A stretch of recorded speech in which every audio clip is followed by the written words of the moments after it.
All right, we're on final exam practice, question number 2. In this question, we want to approximate this integral from 0 to 1 of sine of pi x with respect to x. And we want to do this using the midpoint rule and 3 subintervals. So let's just recall the way all of this stuff is put together. So this n equals 3 portion is telling us that we want to split our interval 0 to 1 into 3 pieces. So let's just see how that all works out. So we have our interval 0 to 1. We want to split it into 3 pieces. So there's our 3 pieces. Right, so this is n equals 3. Okay, and so we can figure out what each one of these points is. Of course, the endpoints are 0 and 1, naturally. And you probably can already tell that this is going to be 1/3 and 2/3, right? Because everything is equally spaced. It's a uniform partition, right? We're always using this uniform partition. So we can compute our delta x, right? This is just the width of each one of these subintervals. So the way that we do this in general is just b minus a, where b is the upper bound of integration, a is the lower bound of integration, and then we divide by n. So in this case, we know that n is equal to 3, we know that b is equal to 1, and a is equal to 0, and so we see that each one of our intervals should have length of 1/3. And so, of course, if we were to think about this, that length there is, of course, 1/3 from 0 to 1/3. From 1/3 to 2/3, this again has length 1/3. And then from 2/3 to 1, again has length 1/3. So either way, each one of our intervals has length 1/3. These are the points that we want to use for evaluation. Well, not quite, actually. I misspoke there. So these are just the endpoints of our interval, right? We actually want to use the midpoints of each one of these intervals for evaluation. So we should find what each one of these midpoints is actually going to be equal to. So for the first one, so I'm calling this one x1, I'm calling this one x2, and I'm calling this one x3. I guess I should put stars on these, because if you remember, typically what we call our sample points, so these are the points we actually evaluate our function, so our function in this case would be sine of pi x. The values we actually evaluate our function at are the sample points, and we usually denote them by x with some index and then a star on it.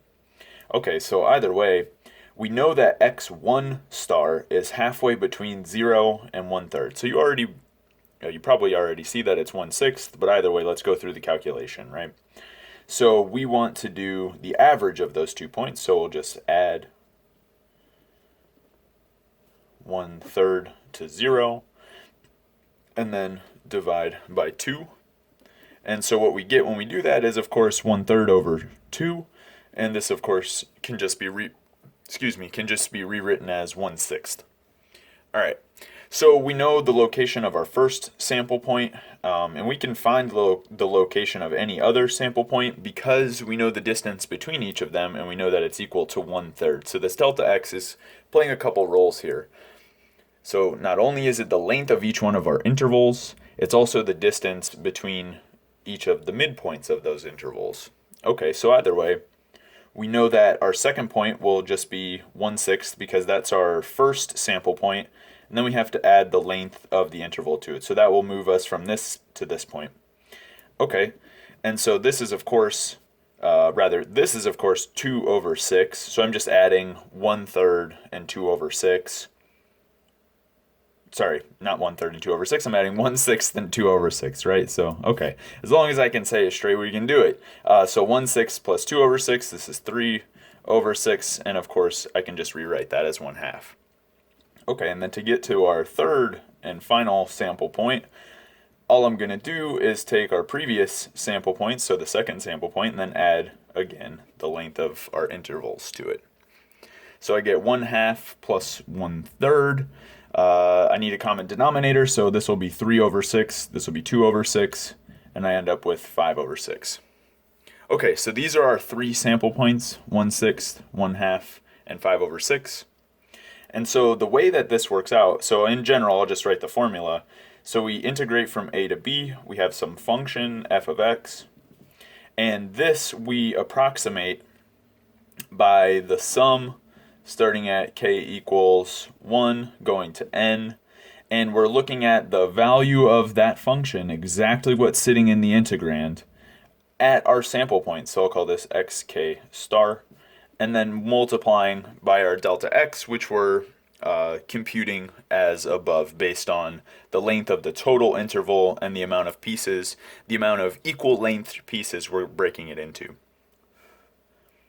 So this is our formula in general, and so in our case, we're looking at integrating from 0 to 1. We're integrating the function sine of pi x with respect to x. And so this is equal to, well, approximately equal to, so we'll say m3 for the midpoint rule with n equal to 3. It doesn't really matter so much, just notation. But either way, the meaning of this is that we're going to take this quantity delta x, we multiply it on each term. It's a common factor, so I can just pull it to the front. So I have delta x, and I'm going to multiply the function value at each one of these points. So the way this plays out is I look at sine of pi times 1/6. Of course, I can just write that as sine of pi over 6, but either way, I have sine of pi times 1/2. And then the last value, which I'll put down here, is sine of pi times 5 over 6. Right, because of course I'm just evaluating sine at this, or sine of pi x at x equals 1 over 6, at x equals 1/2, and at x equals 5 over 6. Alright, so writing all of this stuff out, of course I can just say sine of pi over 6 plus sine of pi over 2 plus sine of pi over, 5 pi over 6. And then just think what values sine is going to have at pi over 6, pi over 2, and 5 pi over 6. And so this comes out as sine of pi over 6 is equal to 1/2. Sine at pi over 2 is of course 1. Sine at 5 pi over 6 has the same value as sine of pi over 6. So this is again equal to 1/2. And so what I get is 1/2 plus 1/2 is 1, plus 1 is 2, times 1/3 is 2/3. So that is the approximate value using my midpoint rule with n equals 3, right? So 3 evenly spaced subintervals. All right, so that's problem 2.